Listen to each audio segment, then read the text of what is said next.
Hey guys, Dave DUI Show. Welcome to a new topic and a new episode. This one is going to be very relevant today. We are struggling right now with the truth, the knowledge, the influence of this on our children's and our young adults' lives. The generation that's up and coming that will ultimately control this country and, from our perspective on the planet, the future of, the globe, our race. So it's pretty critical. The young people that are assuming important roles and unimportant roles in society for the ongoing advancement of humanity, the Republic of the United States of America, freedoms, social freedoms, democracy, right? Everything. Our liberty, our life, and our pursuit of happiness. And we're lost, as I've said in recent episodes. And I'm seeing stories every so often from individuals that bring us back to reality. And that's not to say that there aren't brilliant, hardworking, awesome people out there. There are men, women. Women seem to be taking a stronger and stronger role across the board, and it's wonderful to see. Because you don't have to have children. You don't have to have a life, a family. You can be whatever you want, and it's so silly, these stereotypes we've created. But I read a story recently by Guy Kawasaki, who was an Apple engineer with Steve Jobs from 1984 to 87, and then from like 95 to 98, 97, 94 to 97, something like that. And he calls these stints at Apple his tours of duty. Tours of duty, because he was at war. And I watched a lot of the documentaries when Jobs died. Before Jobs died, when Jobs died, after Jobs died. I didn't watch the dope from that 70s show, what's his name? When he played Jobs. I didn't watch any of the non-factual or the Hollywood biopics. Somebody else played Jobs recently here. The Cumberbatch, or no, the other dude, the other English dude. I'm sure they're entertaining and they're good, and I don't know what the purpose of the study is other than maybe the psyche and the personality and the man. Where I'm interested in, I think that's interesting, but more so, it's what he did, his actions, his performance, and how he changed the globe, right? Meaning, you can read about his social, inabilities, his lack of social skills, or his desire not to even practice them. All those pieces. His daughter that he sort of disowned. Some of those components. But it was more of what he was and he displayed on a daily basis. And then how Apple actually was, it was a picture of him. That company. Or any company, Pixar, any of it. It was an outward expression directly of him. In some kind of model, in some kind of business, in some kind of organization. Unbelievable. Not many people do that, right?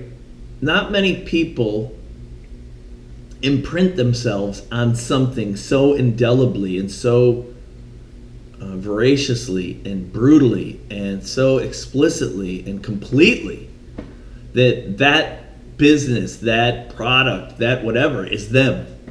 When someone does that for that person or for that organization or whatnot, it's usually a person. It's not usually a group. Rarely is it a group. It's usually one person or maybe a pair, like two guys, like Ben and Jerry's ice cream, right?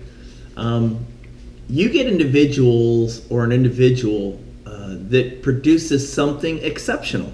And it may not be great. It's just exceptional in what they've made, their output, their service, the thing that they've created, their art, their product, their hard work, right? Anything that they've done with that type of input, work, sacrifice, total engagement and involvement, from the base to the most notable. They're incredible things. And you see it on Shark Tank and some other things. You can quickly point out, oh, good Lord, this person spent a lot of time. They really, and sometimes it's silly. You know, you think about it and you're like, oh, I don't know if and sometimes, maybe not as often, it's unreal. You're like, my God, that's brilliant, right? The zipper, boom. And it's awesome to see that. And some people, when they do that, it becomes the way they operate and live. That symbiosis, that process of that creation, or that product, that thing that they are, that bubble, that reality around them. And Steve Jobs was known to have a reality around him that was somewhat askew from the reality that we all perceived, and that kind of power and that kind of manipulation and ability, they make very exceptional, extraordinary, and very unique people.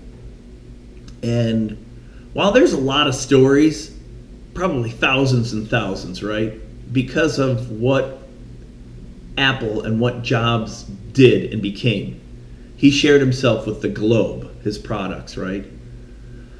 I think there's more stories, but as a normal person, if you'd approached the people, him, his, environment, you'd have gotten similar things, even without the popularity, just because of the way he invested himself in what he was and what he did. And there are a myriad interviews, talk tracks, videos, podcasts, whatever, of people talking about their experience with him and how brutal of an individual he was, how socially stark and straightforward he was, how creative, how demanding. And Guy Kawasaki is no different. This guy tells the story of Jobs walking into the cubicles. I think they were cubicles. In my professional career, that's all I ever had, right? Cubicles. So I don't know. That's what I saw, and that's what I experienced. And I often sat in the cubicles, but sometimes I didn't. Sometimes I had an office. And the cubicles are a wonderful device for communal input. And they have low walls. And I'm sure they've been refined over time. I think they had larger walls. But that style of work on an open format with an open floor and intermingled people, it's been around for a while. But then you had, the spatial engineering for workplace that really took hold. And to have a group of individuals where they can quickly look over a wall, or you can have an end cap that has some type of meeting area with a table and multiple chairs, and just that preferred or that driven social integration of employees and in workplace. It's brilliant when you have smart minds and you have challenging work and you have heavy schedules. The floors get loud, the people interface. I mean, it's pretty interesting. And clearly there was some type of format where you didn't have office-off, walled-in individuals that sat in areas. There were more like war rooms or cubicles or places where more than a single person would sit and work, right? Not like a call center where you just had rows of people, or an accounting floor where everyone had an office, right? So this guy Kawasaki, sitting in his cubicle one day, and Jobs walks up with a dude and says, "Hey, what do you think of Noware?" Knowware. And that market, that location in California, Northern California, Silicon Valley, all that, it became an epicenter for the hotbed, the bleeding edge of technology, right? So they coined the cool names and words. They were always the leaders for, like I said, the employment engineering style locations and teams, all that, right? A lot of that was crafted in that place because they were driving the future of technology, which pretty much has consumed the entire globe. So he walked up to this guy who's working in his cube, and he doesn't do. The statement is Steve was never someone for social niceties. Never said, "Hey, I want to talk to you," or "Hey, guy, how are you doing today? Yeah, is everything going well? Are you working on a project? Let me introduce you to someone." Walked right up with a guy, looked down at him in his cube. He's like, "Hey, boss," and he said, "What do you think of nowhere?" This guy thought to himself, "How am I going to respond?" But he had already been conditioned in the environment. So he immediately responded. And he said the truth. He said, "Nowhere, it's got simplistic and boring products. It's not really the best technology company. It's not something of interest for us as a takeover or a partnership. And not only that, they don't even use the Mac OS or any of our advanced features in their product line." Boom. And Jobs turns and looks at the guy. It says, "See, I told you so." And he goes, "Hey, I want to introduce you to Guy Kawasaki, to the CEO of Nowhere, Kent McGill or whatever." So he brings the dude that runs the company and walks him to some jamoke on the floor and says, "What do you think of this?" And the guy spews the reality. He looks at this guy and goes, "That's why you guys stink. You need to use our product, our OS. I told you the truth. This is where the reality is." Brutal, dude. Who else does that? There are very few unique people that do that. Guy Kawasaki goes on in a brief interview. I guess he interviewed with somebody here recently. He's an older gentleman now, and he's very successful in California, with his finances, wealth, his technology, and whatnot. And he goes, "I went with the truth. I thought that was the right way to work. And I went quickly with it. I didn't pause and think about it." And he goes, "That was the fundamental structure of Apple. Because at that moment, if you didn't say that and it wasn't the truth and it wasn't quickly and easily known, it showed that you weren't knowledgeable, that you were shit, and that you really didn't belong at Apple." And either on the spot or later that day, Jobs would remove you because you didn't know what you were talking about. You're not adding to the team. You have no value. You're not telling the truth, whatever. You're not sharing a straight approach. That brutality, that straightforward, that was the fundamental structure of Apple. Every moment, every hour, every day, every week, month, year, all the time. That was the environment and reality that made those products revolutionary, evolutionary, global, human race changing. That was the approach. And he pursued that himself, and he expressed and stressed that with everyone in his realm. And if you didn't, in some way, shape, or form, exhibit those traits, you weren't needed. Goodbye.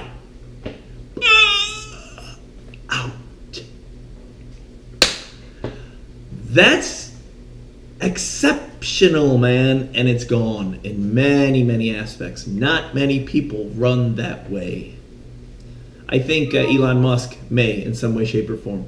But we've got such a controversially, politically correct, treat everyone socially, acceptably, functionally. All these things today that are challenging the way that we as people live together, interact, share information, interface with each other, conduct our behavior, conduct ourselves personally, publicly, on a forum, in a team, without offense, with equality, with sharing. They are a detriment to that type of fundamental pursuit. and success and output and failure. And it's showing. It's showing in this nation. It's showing in the degradation of our products, our people, our strength. That's what made this country. And Guy Kawasaki said, I went with the truth. And he goes, and I thought about it. There was no other way to go. He said, when you were in the Mac division, every day you had to prove yourself. Every day an event like that could occur. A meeting occurred. You went into a conference room, a boardroom, a section on the floor, a war room wall, a whiteboard wall, a glass wall, with whatever. You met and shared. And if you didn't share in that manner and provide the right information, the truth, your value to that team, to whatever your project was, you were gone. Gone. That's why Apple became what Apple was. And that was a direct extension of that man, Steve Jobs. He functioned explicitly in that manner. He set up the company in that manner. All the interactions, everything that he did replicated those type of processes, that style of work. And everyone that worked for him said, because of that structure where you were fearful, it was stressful, it was brutally hard, you were under the greatest pressure, you were under the greatest drive to deliver, to develop your mind, develop your skills, produce product, show innovation, be creative, daily show progress, daily improve, daily produce. That company made these employees the greatest that they could ever be. And it was for a period of time. Not many survived because of the brutality and the drive of that environment that Jobs lived, exuded, expressed, absorbed every day, man. It made everyone there better. It didn't make them happier, nicer. It didn't make them wealthier, smarter. It made them better. And that some of them were angry, mistreated. It just made them better people. It forced them to do things that they wouldn't normally do without that type of environment. And Jobs refined those processes and tightened them up so that the machine that he was overseeing, that he was the core of, was fluid and fast and effective and centered on his drive, his forward motion, his vision, his future. Not many in the world like that, and look at what that dude did. Yeah, pretty crazy that that's the way that worked from the beginnings right through to his death. And while the money and the prestige and the popularity and the products, everything evolved over time for decades, the fundamental structure of Steve Jobs did not. He practiced the same thing. He just had more. He would travel to China more. He expanded his division. He had more options. He found better. He produced globally. He looked at all peoples. He looked at the entire product market. He looked at the entire expansion of his Apple campus. How does he bring in the things that he was lacking earlier because he didn't have the money, the space, the resource, the time? So bizarrely, awesomely, uniquely beautiful to study and to learn from. Maybe some of the negativities and how you go through people, how resource and persons are disposable.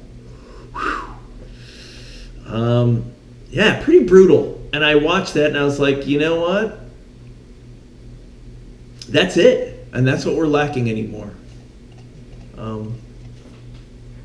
Those are some of the fundamentals that are gone. And they're gone from mainstream. They still exist in a lot of companies. They're just not public. And the companies don't share those. And they've existed recently.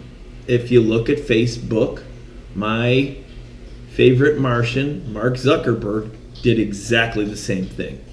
probably even more in more of an autistic style, or an autonomous, or a brutally unemotionally stark approach.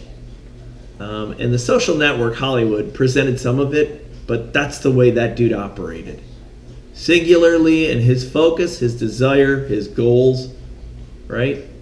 Learning from the people around him, being brutal in his business offerings and the way he operated, with one goal, his, nobody else's. The expansion, growth of his vision, his product, his imprint on this world and the future. Not many of us think that way. And not many of us have that fire or drive where it's not about comfort.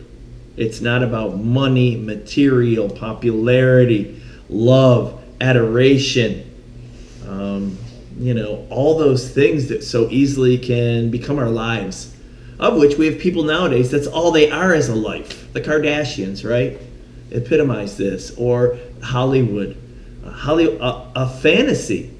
Hollywood makes movies of what was reality. This story was real. The events of this were actual events. And it's gone so far from that. And in truth, what are the greatest pieces of Hollywood right now and in the last 10, 15 years? For the most part, they are fantasy. They're Marvel comics, they're, future sci-fi crap. Are there decent films that come out? Yeah, there are, right? Green Book won the Best Picture this year. That's a real story. And yet, a bunch of white Jewish guys produced that story without the individual, the black musician in its real input from he and his family. And so they had a different spin on what the real story was. The story perspective was from the white guy that drove him around. So it's a piece of a story. It's not really the story. And you get people that are pissed off or whatever. But for the most part, Hollywood operates in fantasy. And all those people that act, they're acting. They're not those people. They don't have those skill sets. Their skill is their ability to fake what other people do for real and live. That's fucked, man. That's become one. And then politicians, exactly the same. Politicians are exactly the same as actors and actresses. They get in front of you and tell you a story. And that story has no bearing. The story simply has to appeal to you for you to go, oh, yeah. Yeah, that's how it, yeah, I'll vote for you. You're good. You have to make the masses like you, and then you can do whatever you want with your agenda. It's no longer really about the masses and what they need. Maybe what they don't know they need. Maybe what's good for our continued growth, success. Maybe some of the things that we don't want as masses because they're hard. They're sacrifices. They're shitty. They're not fun. You got to work really hard and sweat, blood and tears, and invest and give up. And I'd rather not. I'd like nice stuff and be able to chill, smoke, hang out, have some drinks, socialize, shoot some tweets out, take some selfies, have some sex. Yeah, it's so strange. But jobs forced this world of reality where lying didn't get you anywhere in his company. Tell the truth. I mean, that was it. Honesty was a test of your character and your devotion, and your intelligence in that place. Truth, honesty, not bullshit, not noise, not your opinion, not your expectations, your entitlement. Truth, boom, boom, that's gone. And the smart people, the wiser people that told the truth, they always were yearning for more, right? They were yearning for more truth, for more intelligence, for more success, for greater vision and view of the products, the people, what really was going on. or what they could really impact or do or produce, right? And because of that, as you immersed yourself more and more into that, it was easier to share the truth. And that's how this machine worked at Apple. Even though sometimes it was aggressive and scary and unpleasant and mean and shitty and negative and loud, never violent, but abusive and oppressive and tough. But that kind of world forced the employees at Apple to excel or disappear. And those people that excelled for a period of time became greater people. Not greater Apple engineers, not greater technical knowledge resources, not greater, IT people, business professionals, technology professionals, better people on the whole. That environment crafted better people because of its basis and fundamental human need. Honesty, truth, hard work, knowledge, pursuit. Yeah, it's so weird. And it doesn't change. That's never through time changed. Never through time has that changed. When we had stone knives, when we had brass arrowheads, when we had animal clothing, when we had chimney sweeps in London, we've always had facets of life that lie, cheat, and steal and get ahead. But the fundamental improvements in society have always been through truth, hard work, fairness, honesty, goodness. And sometimes the goodness, you look at it and it's brutal. Because goodness still means sacrifice. The good of the many, right? What's best for all. And sometimes that's not what we think we want. But yeah, I read that and I'm like, those are the things that we're lacking in this country nowadays, from the top down. From our most elites down to our hardest, simplest, easiest, straightforward workers that we meet every day on the street, at the gas station, in a store, wherever. So I thought that was an interesting read, and I really, really, really enjoyed that.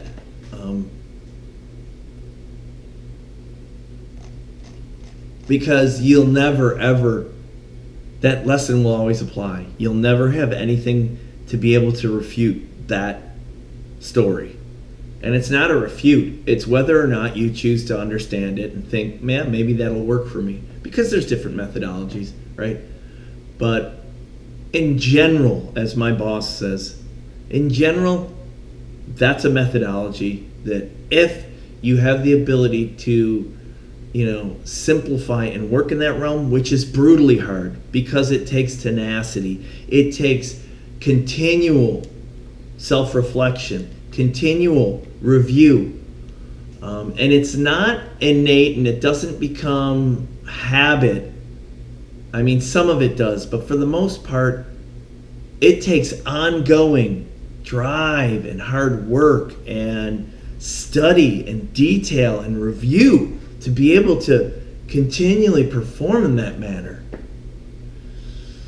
And it shows.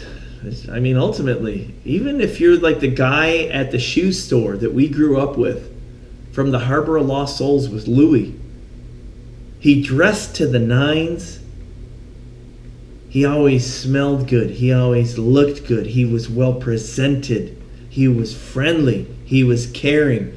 He understood exactly what it meant when you walked in his front door of his shoe store. And he showed you his skills and love of selling shoes. I'm turning 50, and some of the fondest memories of my life We're going to the shoe store for a new pair of shoes because of that man, because of that place, because of the smells, the leather, the polish, his cologne, his smile, how he interacted with my mom, with us. He was an awesome fucking dude. It's the silliest shit. He sold shoes. He didn't sell shoes, dude. He gave us a gift of footwear. He gave us a gift of pride. And then my parents exchanged that gift that he gave with their money and their hard work and the shit they didn't have. And we still got, Keds. We still got, Chucks. They're expensive. I'll wear them for basketball. My Lord, were they awesome. And sometimes we didn't. Sometimes I got fucking hush puppies. They sucked. Brown pieces of shit that I had to wear to school. I still felt good. I had new shoes. It was an experience going to see Louis, Harbor of Lost Souls. It's shoe day? Dude, shoe day!